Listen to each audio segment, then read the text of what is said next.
Hello everyone from the Novedge team. Welcome to today's webinar, V-Ray Next for 3ds Max, the next generation of rendering.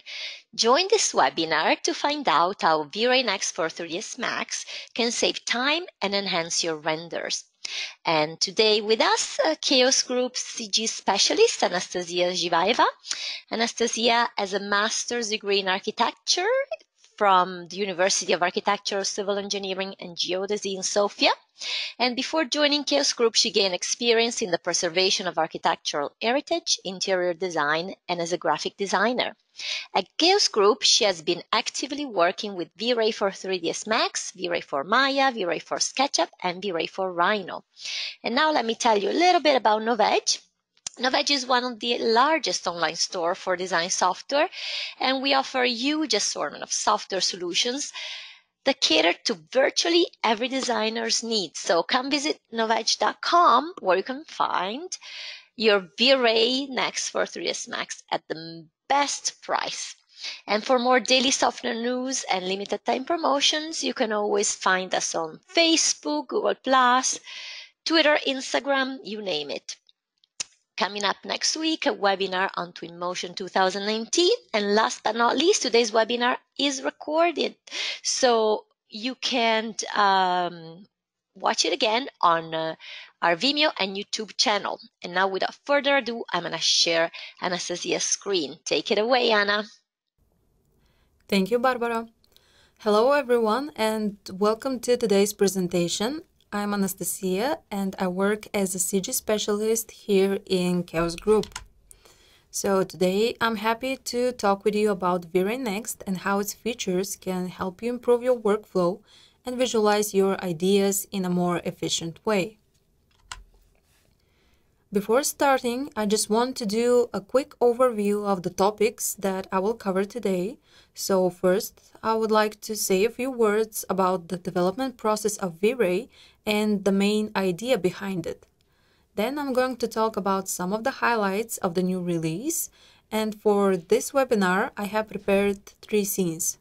In the first one, I'll show you what we use during the working stages of a project, how the scene intelligence helped for setting the lighting, and what was used to speed up the work process for this particular scene.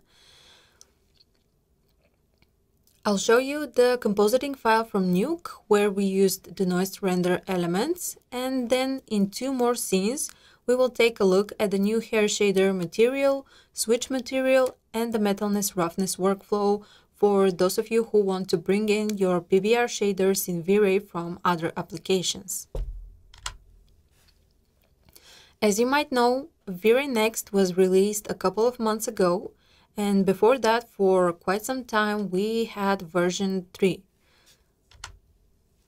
And during the years, we actually released a lot of service packs that included not only bug fixes, but they also had a lot of new tools and improvements. Here in this list right now, you can see only some of them, so to say, the highlights. And a lot was done for both the CPU and the GPU rendering.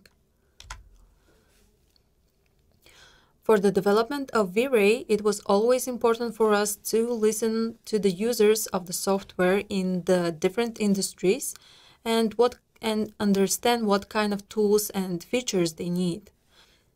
Then our developers work on creating these features, and for us it's very important to hear the feedback from the users. So we listen to the feedback and based on that improve as much as possible.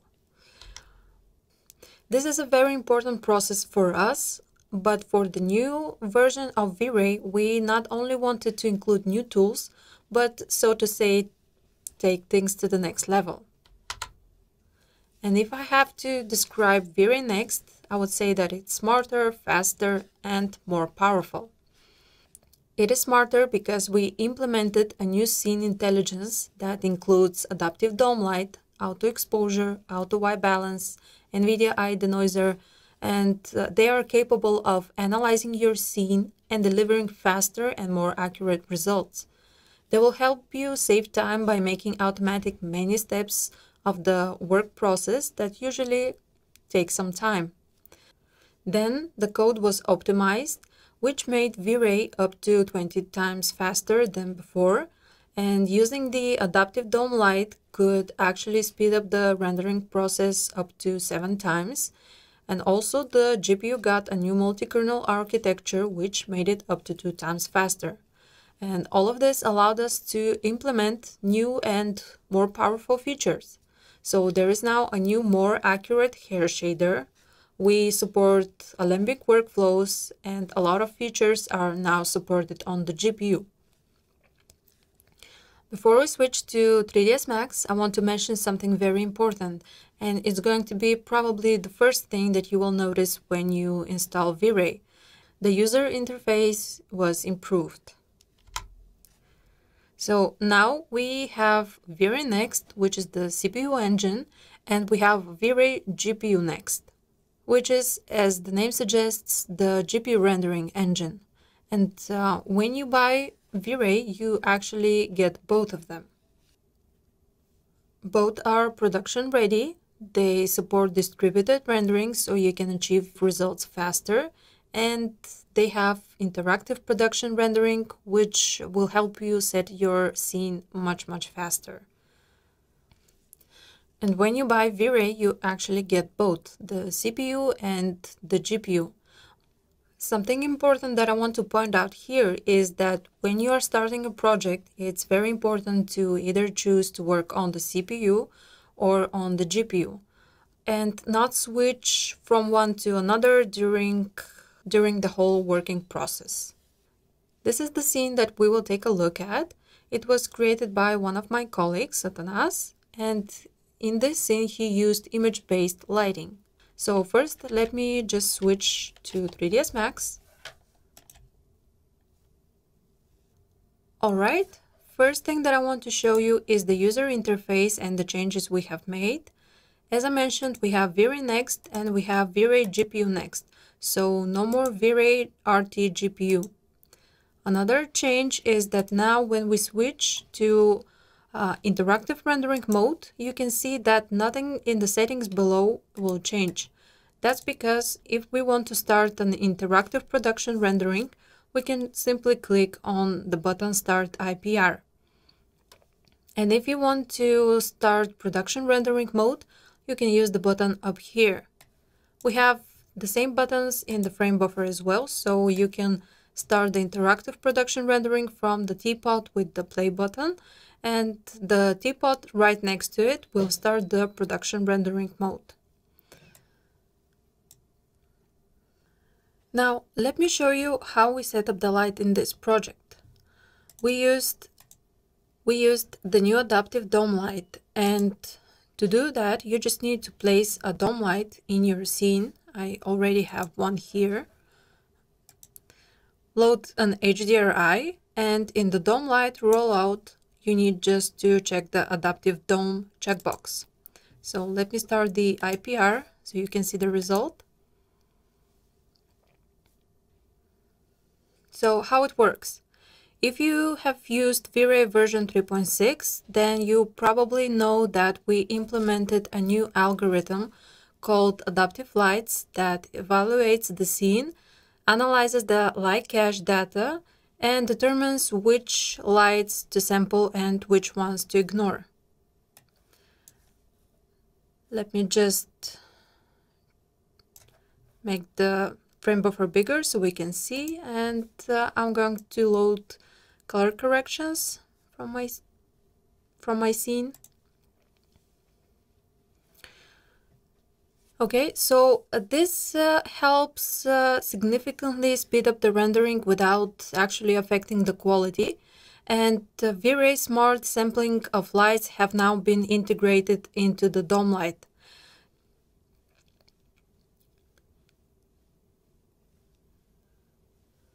Having an HDRI involves a lot of sampling, especially for interior scenes where light typically enters through small openings like windows or perhaps doors, and only a small portion of the dome light actually contributes to the image.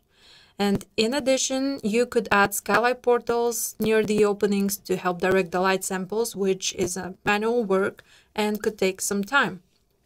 So to avoid this problem, we built a smarter dome light based on a similar concept as adaptive lights. And the adaptive dome light uses the light cache to learn which parts of the dome light are most likely to affect the scene, and it automatically figures out which portions of the environment to sample and which ones to ignore. So this makes it much easier to set up, and also it makes skylight portals unnecessary. So before we started this webinar, I did a quick render to compare with the adaptive dome light feature turned on and without it, when it's turned off. And I'm going to show you a quick comparison. So the adaptive dome light turned on is going to be on this side, and without the adaptive option, it's going to be on this side. And you can see that it has no difference in quality. The quality was not affected, and actually with the adaptive dome light option, with the noise threshold set to 0.03, it rendered for 25 minutes, and when the adaptive dome light is turned off, it took 30 minutes. So it really depends on your scene and on the HDRI that you are using. You could have a speed up increase up to 7 times. And that's not the only thing that we did. We actually, for V-Ray Next, we actually speed up the adaptive lights even more. So where you have scenes with a lot of light sources, for example, in this project we had, I think it was over 200, yes, over 200 light sources. And we did a comparison. Let me just open my presentation. We did a comparison for this scene. We rendered it with V-Ray 3.6 and with the adaptive lights. It took 9 minutes to render, and with adaptive lights on V-Ray Next, it took a bit less than 8 minutes. Once again, the speed up really depends on your scene and the light sources that you have. Besides the dome light, in this project we used simple rectangular and sphere lights, but not all of them were placed at the same time in the same stage of the project. So we had some of the lights at the beginning of the project, and others were added later on once we thought that perhaps there is a need. Because of that, for us, it was very helpful to use auto exposure and auto white balance, because that was just a quicker way to figure out which settings to use for the camera. I'm going to show you a video here because it was recorded during the working stages of the project. By the way, we brought the V-Ray physical camera back. It has the features are a little bit rearranged. They're easier to find and separated in categories.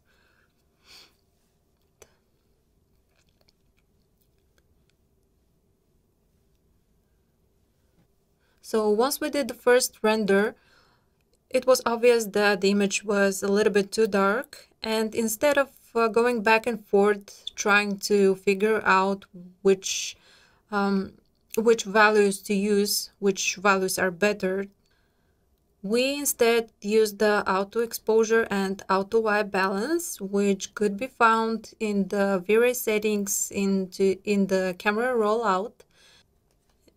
Using the auto exposure very quickly fixed the whole situation, and the auto white balance is great when you are using an HDRI that is tinted in some color and you want to get rid of it. And once you are happy with the result that you get, you can always stop the render, uncheck the auto exposure and auto white balance, and use the button transfer to camera, which is going to transfer the calculated values to your V-Ray physical camera. And after that, you are able to adjust them to your liking. So you have a quick way to figure out what is the good starting point for the camera exposure, transfer those values, and then build on top of them, tweak them further. Even if you add other lights, you have already the base on which you can then improve further on. And that's exactly what we did for this project.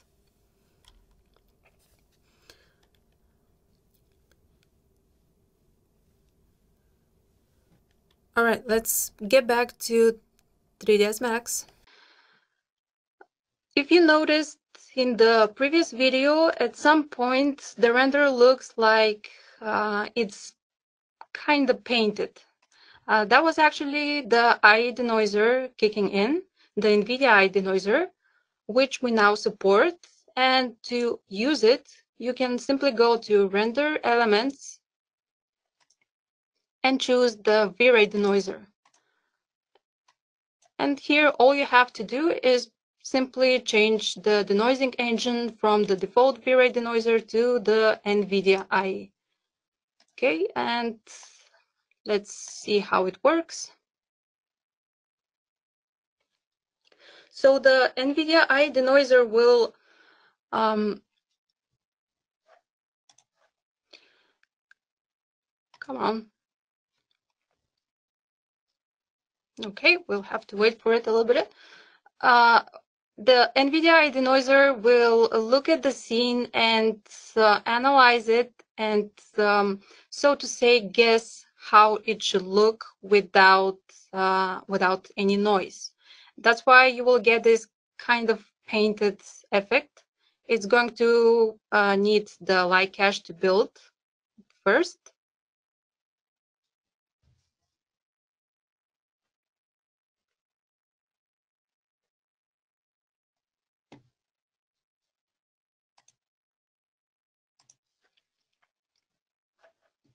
Let me just check if I have enabled. All right.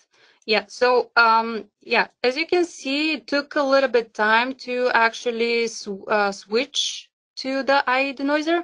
That's because my post effects rate here is set to 10. If we switch it to let's say 100. This will force the denoiser to update quicker. So it will build the light cache once again.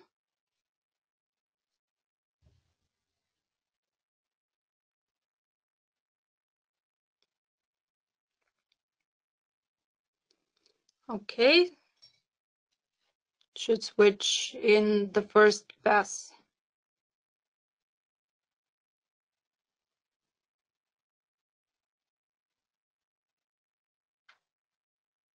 Yeah, as you can see, this updated it very much quicker than before when we had the value of 10.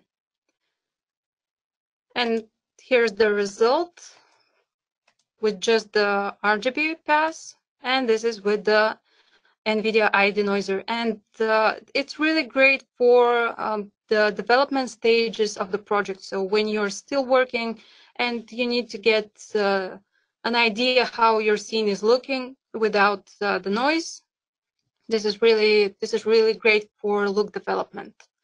And when it comes to rendering final images for production, we suggest using the V-Ray denoiser because it will keep more detail, and it's better when it comes to animation because it considers the frames that are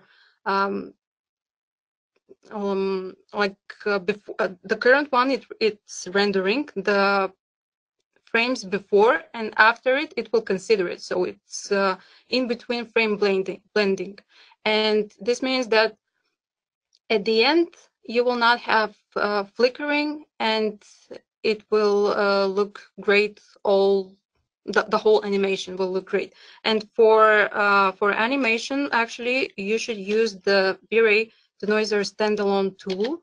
Let me just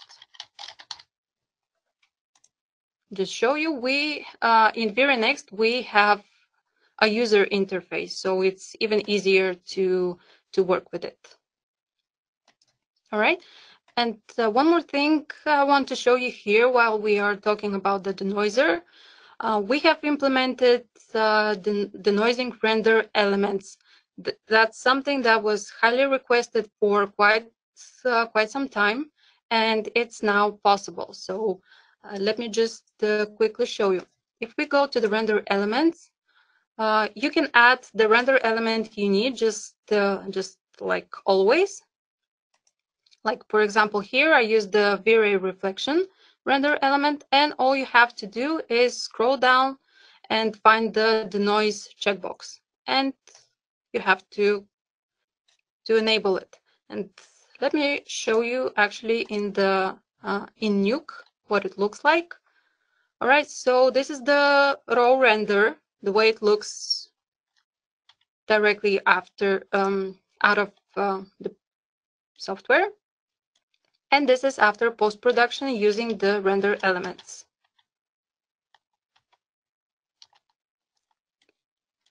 And actually, let me show you how the render element reflection looks without the denoising. And this is after enabling the denoise render element. You can see quite a drastic difference. And actually, we did this for all other render elements that you will need for an RGB beauty pass. So we have GI, we have also the specular, lighting, self-illumination, and this is quite a simple setup of, let me just actually show you.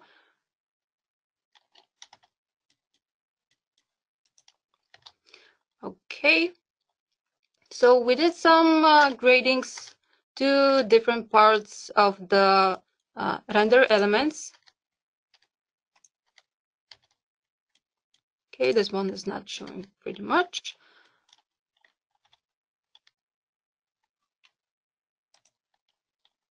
Okay, actually, let me just go to the main one. We have here also the background. We added some bloom and glare, some vignetting at the sides, a little bit of transformation to the image, and more grading. So having the denoised render elements just gives you a lot of freedom to work in compositing, to adjust the result to your liking. Right, going back to the scene in 3ds Max. So for rendering the whole scene, we actually used V-Ray Cloud, which is a new service that we currently provide. It's in open beta, so you can register and test it out for free. You will receive credits, and if you run out of those credits, you can request even more. So I really suggest you just to try it. It's a great way to turn your machine into a supercomputer. So how you work with V-Ray Cloud, you will set your scene the way you would normally do, but when you're ready for production rendering, instead of just hitting the render button, you select it and choose the cloud button. A window like this will pop out, which gives you a couple of options. First one means the analyze one means that you can run a test of the whole scene and see if there are any problems. So for example, if you have missing textures or perhaps a plugin is not supported, it will show you right away, and you are not going to render your image just to find out that something is not correct, is not looking right. Next, you also have a preview button that will run a preview of the scene using the V-Ray standalone tool on your machine. It's usually very small, and you can again see what kind of result you will get. And if you are okay with it, you can just click on submit. Okay. Then the V-Ray cloud, or actually V-Ray, will export the whole scene to the cloud. And here it will lead you to your Chaos Group account. Let me just log in.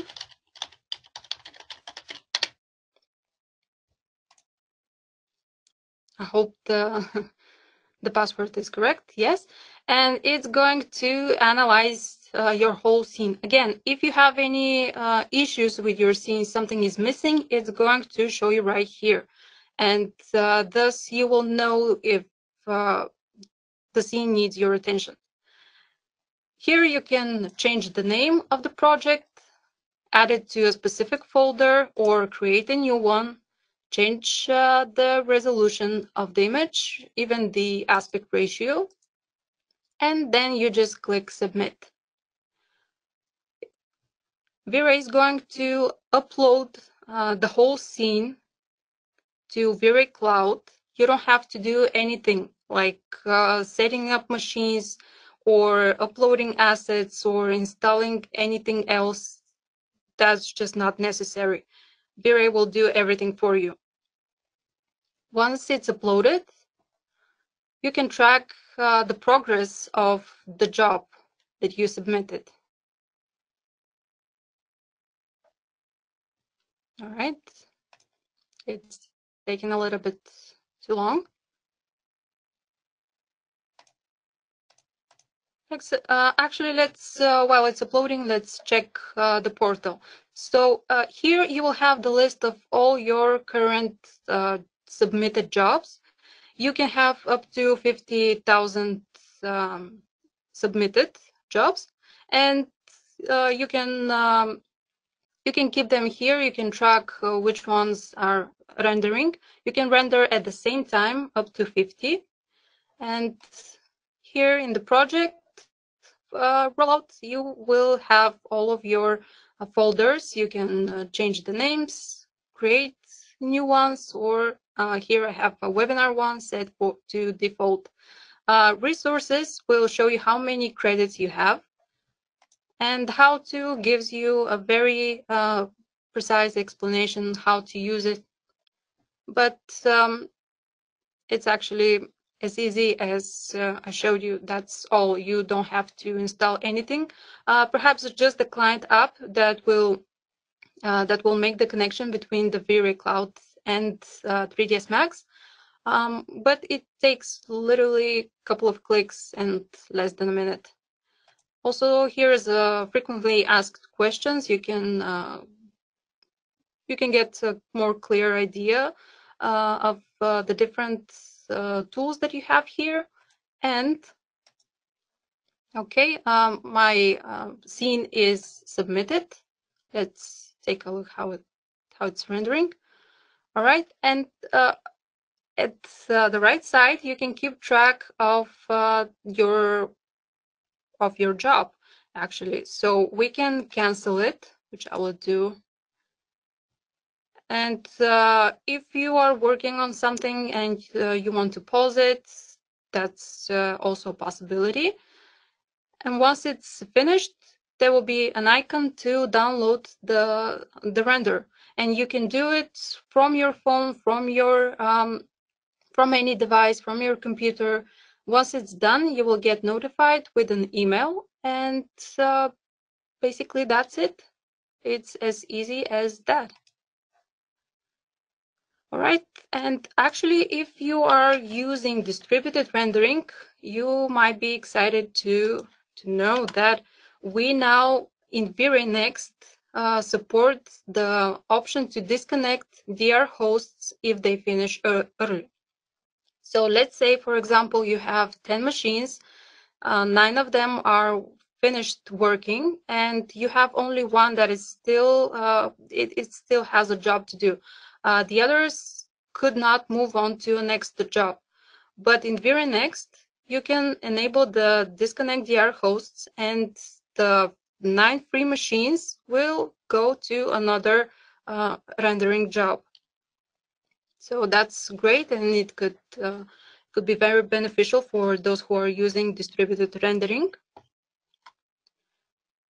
We also now support the layered Alembic workflows. So they are especially useful for studio pipelines where different departments work on the same object. For example, if you have a character and a studio can build a pipeline around it in a way that the texture artist and animators would work independently and provide their assets to the rendering artist, who will combine them at the end and render the whole character. And if you have tried to create material for hair, you probably know that it could be a challenge to make it look realistic and great looking. In V-Ray Next, we added a new hair material that is very easy to set, and it produces great results out of the box. Let me just go to 3ds Max and open a different scene.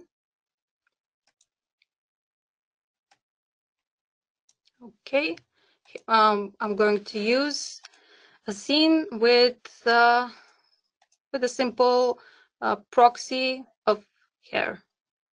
So let's start interactive rendering and see what kind of result I get. Right now, I actually applied a simple V-Ray standard material to it, so it doesn't look like hair, to be honest.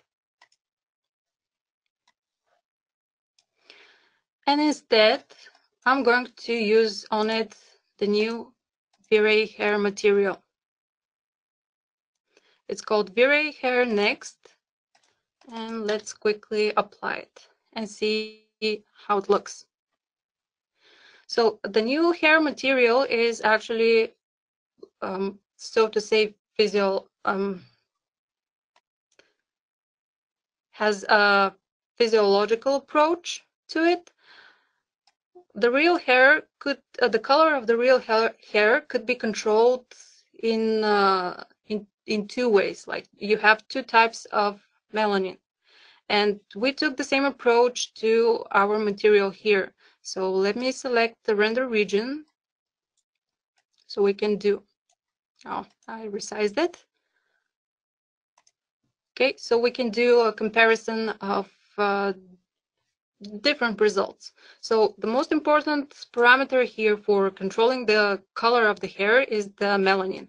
Simply by changing it to a value between 0 and 1 will automatically change the color of the hair. So let's try something, for example, 0.2. So the lower the number, the lighter will be the hair. If it's closer to 0, it will be gray looking, and the other way around. All right, let's try something in the middle.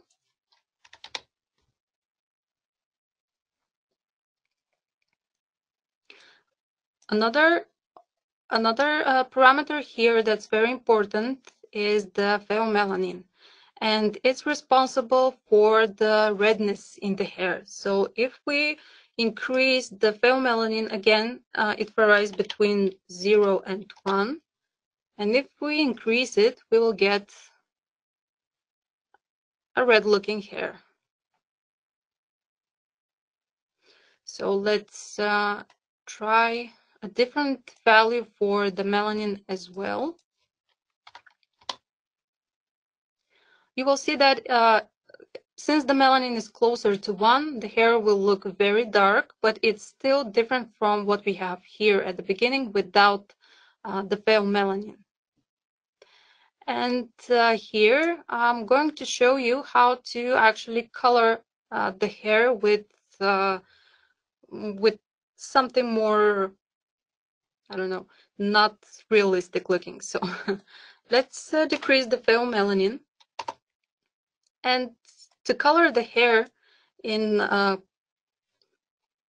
bright color, you will actually have to do just like in real life. You will have to bleach the hair. So I'm going to decrease the melanin to 0.1. It's looking almost white. And now let's change the dye color to something like pink, since it's very popular these days.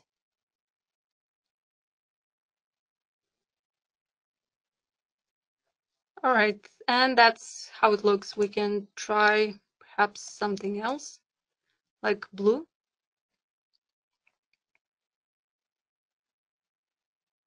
As you can see, with simply changing two parameters, we got a lot of different results, and all of them having really nice highlights that look quite realistic.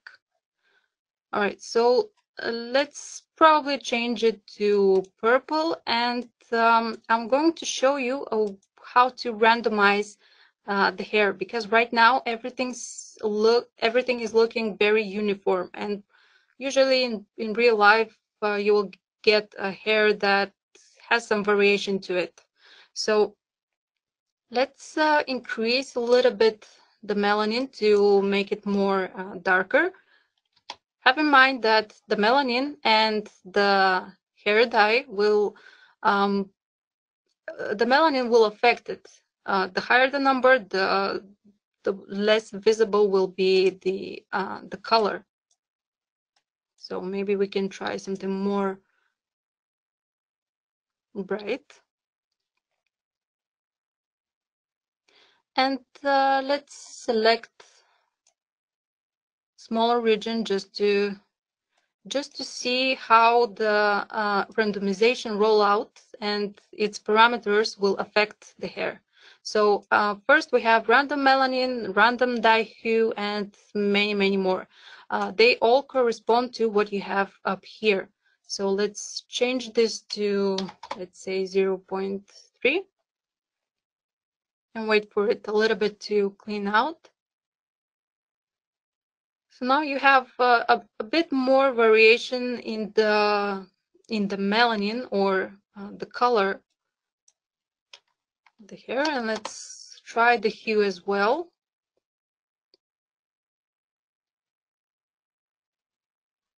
As you can see, it does not look as uniform as the result up here, and increasing it will make the effect stronger.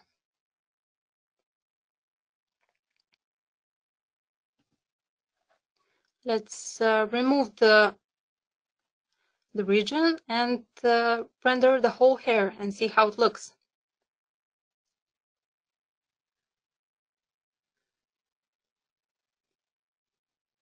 As you can see, with just the default values and simply randomly changing the color, not the color, the values, you get very different types of results, and they all look great. And something to have in mind here, that in the next service pack, we will actually have a new parameter called glint, so you can create very shiny looking hair. And here also with this hair, I want to show you something else, a new material that we added. So here I have 3 hair shaders already set. And if you're working, for example, on a project and you want to see how your object will look with different materials, instead of going into selecting the objects and applying the different materials from here, you can simply use the V-Ray switch material, which is going to look like this. And here what I need to do is simply connect all the hair options that I created in the different slots, and I need to assign this material to the hair itself. So Okay, let's replace it. All right, so we want to see how the hair will look in option B, for example. We type a different value here, and it automatically switches to the corresponding material. Or let's say we want to switch to the blonde one. There you go. And it will work with animation as well. Actually, that's how we did those renders. So we prepared the shaders, we plugged them into the switch material, and we simply left it to render. All right, moving on to the next material, or actually it's a metalness roughness workflow. So we added this to the reflection parameter in the V-Ray material, and it will help you create PBR materials for real-time engines like Unreal and Unity, or import the PBR materials directly from applications like Substance Designer, for example. So let's go ahead and check it out. I have a different scene prepared for that. Let me just open it.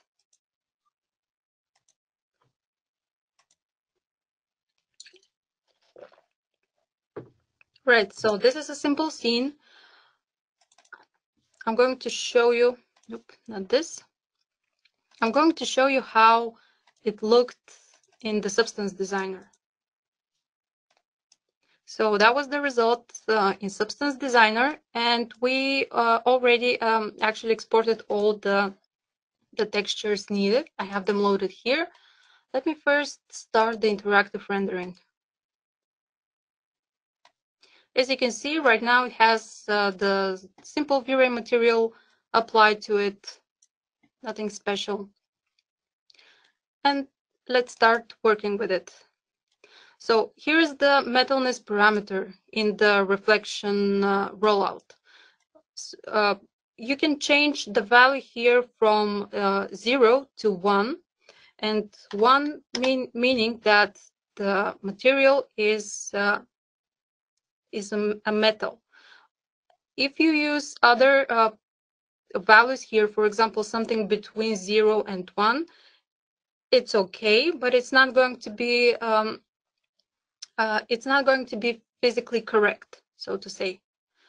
All right, so if we change the glossiness right now, nothing actually is going to happen, but we need to do something very important here for it to work, and that's switching the BRDF type from using the glossiness to using roughness. So that's a very important step. Otherwise, your materials might not be looking correct, and they're not going to look just the way they were in the Substance Designer. Also, I forgot to mention that for the lighting, we are here in the scene using the same HDRI directly from the Substance Designer. All right, so here now, if I change the roughness, well, actually, we have to change the color a little bit.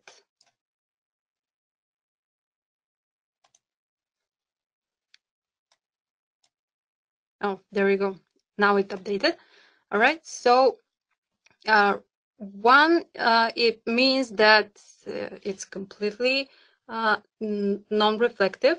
And if we switch to 0, we will actually get the previous result that we have with using the glossiness. I'm going to set mine to 0.6. And now let's go ahead and start plugging in the maps that we have from the Substance Designer. So the first one is the diffuse. We'll go there.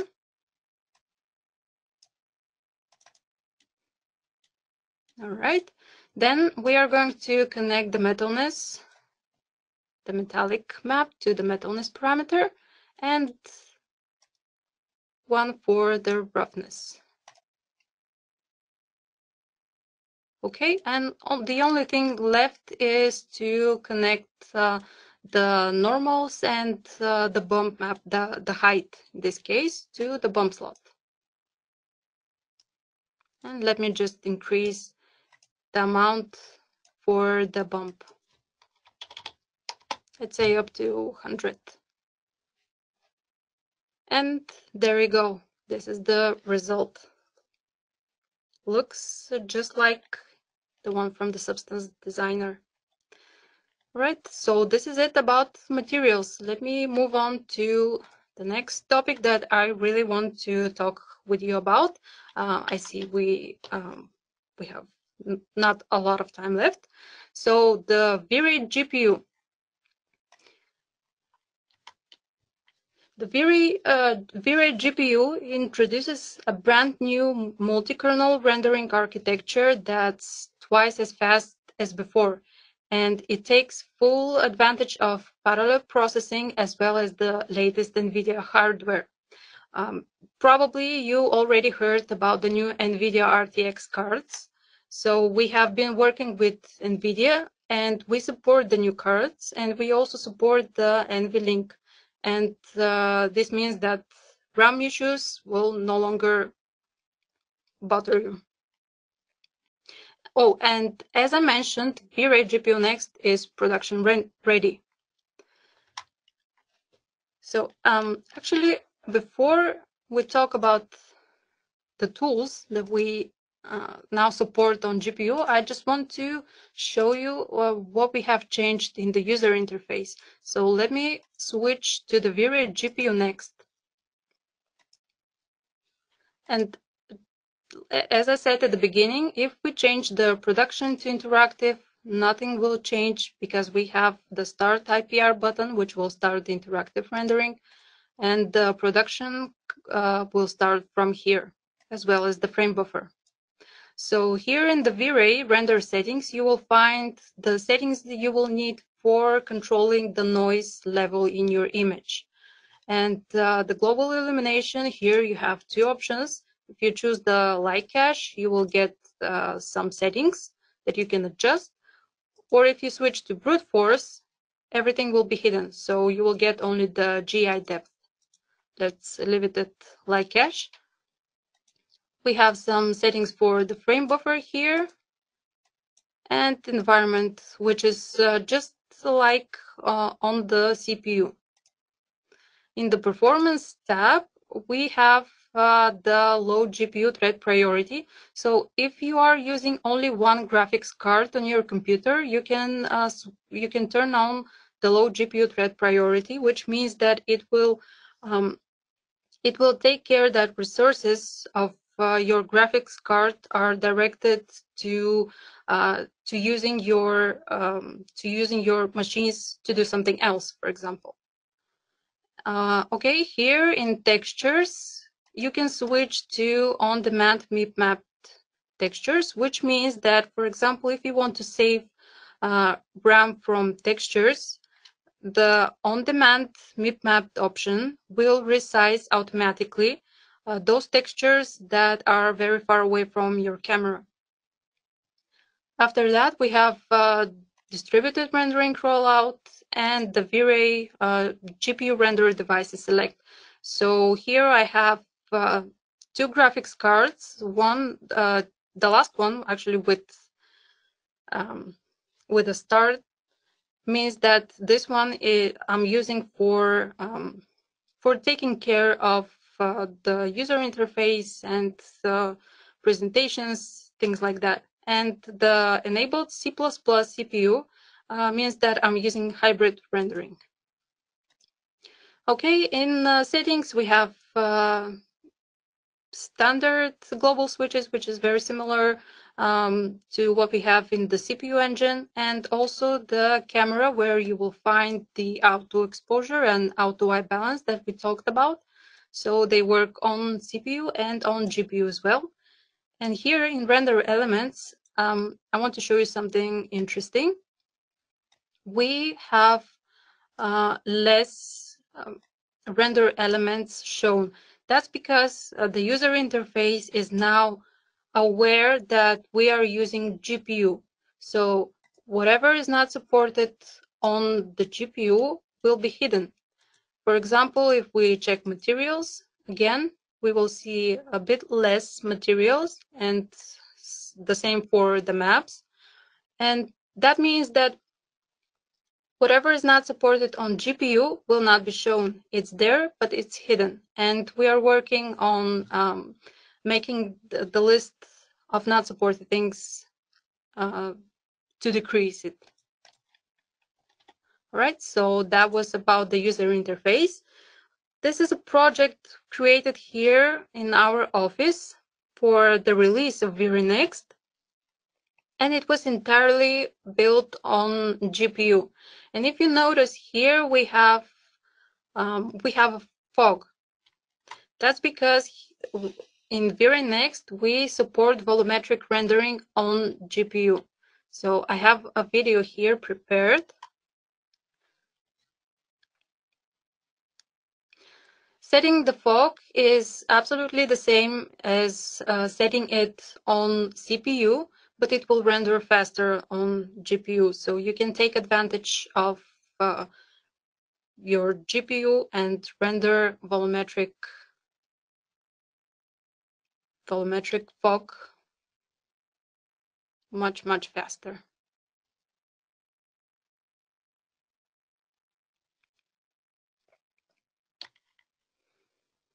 All right, and that was the final result.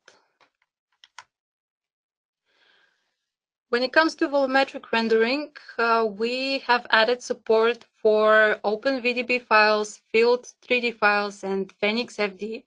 So if you want to render on GPU liquid smoke and fire, all of that is now possible.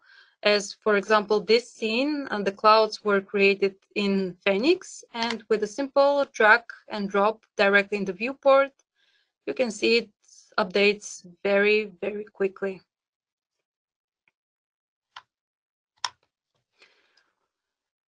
Another thing that we support on the GPU are VRSCANS, which is a very powerful combination, the VRSCANS and GPU, and especially if you're working in a product design industry. If you are not familiar with VRSCANS, this is our library with over 650 photorealistic materials. And to the VRSCANs, we actually added an option to map them, to use a three-planar mapping to your objects. So if it doesn't have proper UVs, this will not be a problem. Some of these images were created in our office, like this, but others were created by our clients. All right, so now that my presentation is almost over, I just want to do a quick recap. Thanks to the code optimizations, V-Ray Next is now up to 25% faster. The V-Ray GPU has a new multi-kernel architecture that will speed up the rendering up to 2 times. And you can take advantage of the speed because we added support for a lot of tools on the GPU. And the new scene intelligence will help you save time by making automatic many steps of your work process.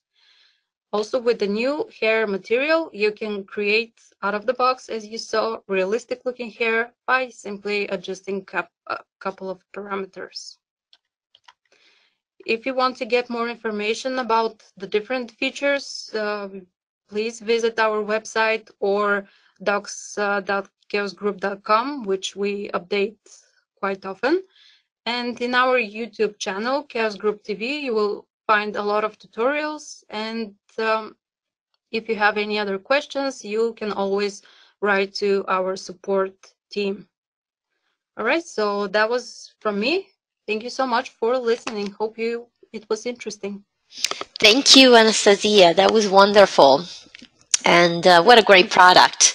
If you have any questions right now, yes, there's great feedback, by the way. Everybody agrees that was a great presentation. And I'm sure you can't wait to get your hands. So much. Yes, I'm sure everybody can't wait to get your hands on V-Ray next. So I would like to show you my screen. So I can show you where you can find V-Ray next on Novedge.com. And so you want to get it, you can have it. Novedge.com, search for products, search for brand, and V-Ray Next for 3ds Max can be yours right away. And to rewatch this webinar, you can always go on our YouTube on Vimeo channels, probably around tomorrow. And we'll have another webinar in 1 week on Twinmotion. But for now, I'm going to stick around a little bit just to make sure you don't have any more questions for Anna, who was so explicit. She really dug in V-Ray Next. And so I think no corner was left unvisited. So no stone was left unturned. I think she gave an extensive presentation. So if you have any question, we're here. Otherwise, we'll wait for you at Novedge.com and have fun with V-Ray Next for 3ds Max. Thank you so much, Anna. There's no question. And I'll see you next time. And thank you for today's awesome demo. Bye-bye, everybody. Thank you so much. Bye.